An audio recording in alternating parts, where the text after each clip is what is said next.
I want you to watch this 2015 interview with that sociopath Netanyahu and what his plans are for Africa. Educational purposes Watch this video, only. and I'll be right back. So I suggested to some of the European countries a simple partnership. We form consortiums to deal with individual countries, help them with their economy, help them with their security. The Islamist movements in Africa are not yet strong. They can be defeated today. They can be defeated today. It'll be a lot harder tomorrow. And my point is, in addition to the battle of ideas, there's the battle. You have to win the battle. And the earlier you win it, the cheaper it will be. The longer you wait, eventually, these forces will dissipate. Because there is no hope, there is no future for a world of darkness. A world of darkness. And I think the Islamists will lose out. But it may take decades, it may take half a century. Nazism was defeated, but it claimed the life of millions, tens of millions of people, and a third of my people. I think defeating them early is important. We'll defeat them in the battle of ideas, but let's defeat them on the ground as well. That sociopath Netanyahu likes to use the word darkness when referring to people. Kind of weird. Lot of Yahtzee energy. But I digress. How many people in Africa are Muslims?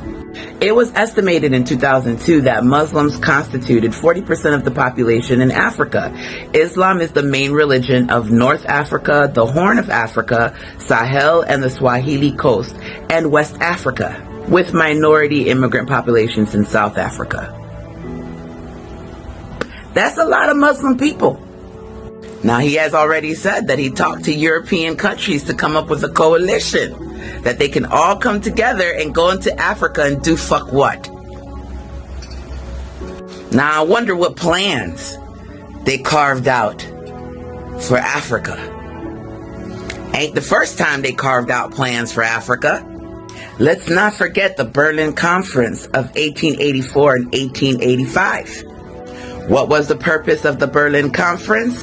Otto von Bismarck created the Berlin Conference to settle disputes between the European powers with interest in Africa, to create pseudo borders of ownership, allowing various European nations to claim almost the entire continent, including its resources and their what?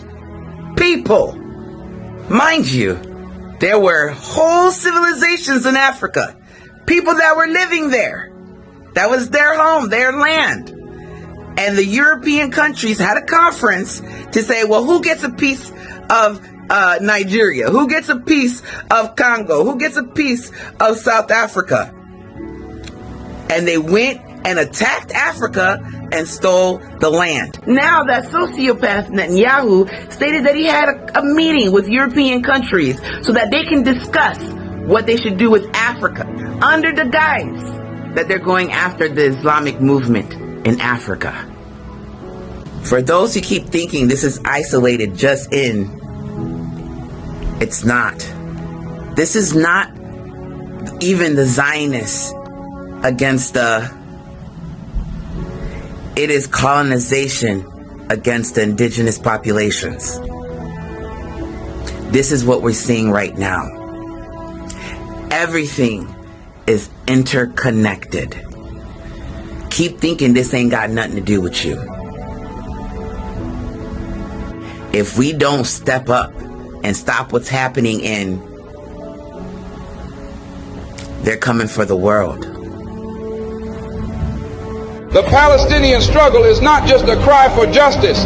It's a blistering battle for the most fundamental human rights that every living soul on this planet should inherit by birthright. It's an unyielding resistance against the oppressive, suffocating grip of occupation and the callous denial of the most basic human dignity. Just as the civil rights movement in the United States fought against the chains of racial discrimination, so too do the Palestinian people strive to shatter the chains of occupation and tyranny.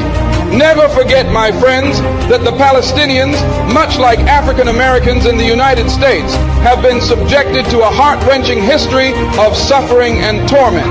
The birth of Israel in 1948 brought forth the mass expulsion and dispossession of hundreds of thousands of Palestinians from their ancestral homes and land.